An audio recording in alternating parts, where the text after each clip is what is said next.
Friends, నా పేరు వాణప్రకాష్. మీరు చూస్తున్నారు టెక్ తెలుగు నాలెడ్జ్. ఫ్రెండ్స్, మనం ల్యాప్టాప్స్ తీసుకునే టైంలో స్పెసిఫికేషన్ చూస్తూ ఉంటాం.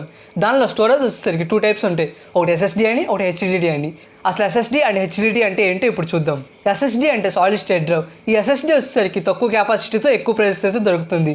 అంటే ఇప్పుడు ఫర్ ఎగ్జాంపుల్ 128 GB అని, 256 GB అని, 500 GB అని ఇలా తక్కువ జీబీతో ఎక్కువ ప్రైజెస్ అయితే ఉంటుంది. ఇప్పుడు ఫర్ ఎగ్జాంపుల్ 256 GB SSD వచ్చేసరికి 7,000 నుంచి 10,000 వరకు దీని ప్రైస్ అనేది ఉంటుంది. అదే HDD అయితే హార్డ్ డిస్క్ డ్రైవ్ అయితే 1 TB వచ్చేసరికి 3,000 నుంచి 5,000 రూపీస్ వరకు అయితే ఉంటుంది. ఈ స్టోరేజెస్లో 2 టైప్స్ ఉంటాయని చెప్పా కదా, ఒకటి SSD, ఒకటి HDD. ఫస్ట్ మనం HDD గురించి మాట్లాడుకుందాం. HDDలో వచ్చేసరికి మనకు మూవింగ్ పార్ట్స్ అనేవి ఉంటాయి. అంటే దాని లోపల డిస్క్ ఉంటుంది, అది ఎప్పుడు రొటేట్ అవుతూ ఉంటుంది. అండ్ దానిపైన ఒక ఆర్మ్ అనేది ఉంటుంది. సో ఇది వచ్చేసరికి డేటాని రీడ్ అండ్ రైట్ అయితే చేస్తుంది. మనకి డేటా ట్రాన్స్ఫర్ అనేది బిట్స్ రూపంలో అయితే జరుగుతుంది. మనకి బిట్స్ వచ్చేసరికి బైనరీ వాల్యూ అంటే 0s and 1s. సో ఏదైతే మనకి డిస్క్ రొటేట్ అవుతుందో దాన్ని మన మ్యాగ్నెట్స్ అయితే తయారు చేస్తారు. ఆ డిస్క్లో మనకి చాలా మెమరీ యూనిట్స్ అయితే ఉంటాయి. ఆ డిస్క్ వచ్చేసరికి కొన్ని మిలియన్స్ బైనరీ వాల్యూని అయితే స్టోర్ చేసుకుంటుంది. సో ఇలా హార్డ్ డిస్క్ డ్రైవ్ అనేది ఇలా వర్క్ అవుతుంది. అదే SSD అయితే సాలిడ్ స్టేట్ డ్రైవ్ అయితే ఏ మూవింగ్ పార్ట్స్ అనేది దాంట్లో ఏమీ ఉండవు. అదే హార్డ్ డిస్క్ డ్రైవ్లో అయితే మోటార్ అని, డిస్క్ అని, ఆర్మ్ అని ఇలా చాలా మూవింగ్ పార్ట్స్ అయితే ఉంటాయి. SSD వచ్చేసరికి అలా ఏమి ఉండవు మూవింగ్ పార్ట్స్. ఈ SSDలో వచ్చేసరికి మనకి చిప్స్ మాత్రమే ఉంటాయి. మీరు ఎప్పుడైనా ర్యామ్ చూస్తుంటే ర్యామ్ పైన చిప్స్ ఉంటాయి, బ్లాక్ కలర్ చిప్స్. అలా SSDలో కూడా సేమ్ అలాగే ఉంటాయి. సో SSD వచ్చేసరికి మెమరీని మన చిప్స్లో అయితే స్టోర్ చేసుకుంటుంది. అదే ర్యామ్ అయితే దానిలో స్టోర్ చేసుకున్న మెమరీని మన కంప్యూటర్ ఎప్పుడైతే స్విచ్ ఆఫ్ అయిద్దో కంప్యూటర్ ర్యామ్లో ఉన్న మెమరీని మొత్తం క్లియర్ చేసేస్తుంది. అదే SSDలో కానీ హార్డ్ డిస్క్ డ్రైవ్లో అయితే మన మెమరీ అనేది క్లియర్ అవుతుంది. మనకు కావాలంటే పర్టికులర్ పార్ట్ వల్ల డిలీట్ చేసుకోవచ్చు కూడా మనం దాన్ని. అంటే మనం ఏమైనా మూవీస్ కానీ ఫైల్స్ కానీ స్టోర్ చేసుకుంటూ ఉంటాం. అదే ర్యామ్లో వచ్చేసరికి మనం స్టోర్ చేయలేం. ర్యామ్ వచ్చేసరికి టెంపరీ మెమరీ, రోమ్ వచ్చేసరికి పర్మనెంట్ మెమరీ. సో SSD కానీ HDD కానీ మనకు రోమ్ కిందకైతే వస్తాయి. సో SSD వచ్చేసరికి ర్యామ్కి దగ్గరగా అయితే ఉంటాయి. SSDలో వచ్చేసి చిప్స్ ఉంటాయి కదా, అవి డేటా అయితే పర్మనెంట్గా స్టోర్ చేసుకుంటాయి. అదే ర్యామ్లో అయితే టెంపరీగా మాత్రమే స్టోర్ చేసుకుంటాయి. అసలు ఏది బెటర్, SSDయా HDD అంటే మీరు చేసే వర్క్ని బట్టి డిపెండ్ అయి ఉంటుంది. మీరు ఎక్కువగా వీడియో ఎడిటింగ్ కానీ, ఫోటో ఎడిటింగ్ కానీ, అంటే ఆఫ్టర్ ఎఫెక్ట్స్లో కానీ, ప్రీమియర్ ప్రోలో కానీ, ఫోటోషాప్లో కానీ మీ వర్క్ అనేది తొందరగా జరగాలనుకోండి, మీరు వచ్చేసరికి SSD తీసుకోండి.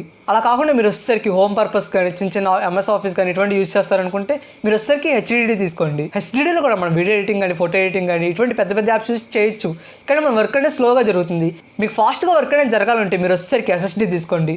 అదే మీకు కొద్ది స్లో అయినా పర్లేదు అనుకుంటే మీరు వచ్చేసరికి HDD తీసుకోండి. మీరు హార్డ్ డిస్క్ డ్రైవ్లో చూసుకున్నట్లయితే మీకు అక్కడ RPM స్పీడ్ అనేది ఉంటుంది. అంటే 5,400 RPM అని, 7,200 RPM అని ఇలా ఉంటుంది. RPM అంటే రొటేషన్ పర్ మినిట్. అంటే మీ లోపల ఉన్న హార్డ్ డిస్క్ మీకు పర్ మినిట్ 2 సార్లు రొటేట్ అవుతుందని. 5,400 RPM అంటే 5,400 రొటేషన్ పర్ మినిట్. అదే 7,200 RPM అయితే 7,200 టైమ్స్ లోపల డిస్క్ అనేది తిరుగుతుంది పర్ మినిట్. సో మీరు హార్డ్ డిస్క్ డ్రైవ్లో 7,200 ఉన్న RPM తీసుకుంటే మీకు హార్డ్ డిస్క్ అనేది తొందరగా వర్క్ అవుతుంది. ఇప్పుడు మీరు ఏదైనా ఫైల్ కాపీ చేశారనుకోండి, ఇప్పుడు ఫర్ ఎగ్జాంపుల్ ఫైల్ సైజ్ వచ్చేసరికి 50 GB ఉందనుకోండి, హార్డ్ డిస్క్లో అయితే ఆ ఫైల్ కాపీ అవ్వడానికి చాలా టైం పడుతుంది. అదే SSDలో అయితే మీకు ఫైల్ అనేది టపా ఫాస్ట్గా అయితే కాపీ అయిపోతుంది. అంతేకాకుండా SSD ఉన్న కంప్యూటర్ వచ్చేసరికి బూటింగ్ టైం అనేది చాలా ఫాస్ట్గా ఉంటుంది. అంటే మీరు ఏదైనా సిస్టమ్ టర్న్ ఆన్ చేస్తున్నారు అనుకోండి, చాలా ఫాస్ట్గా వితిన్ సెకండ్స్లోనే టర్న్ ఆన్ అయిపోద్ది.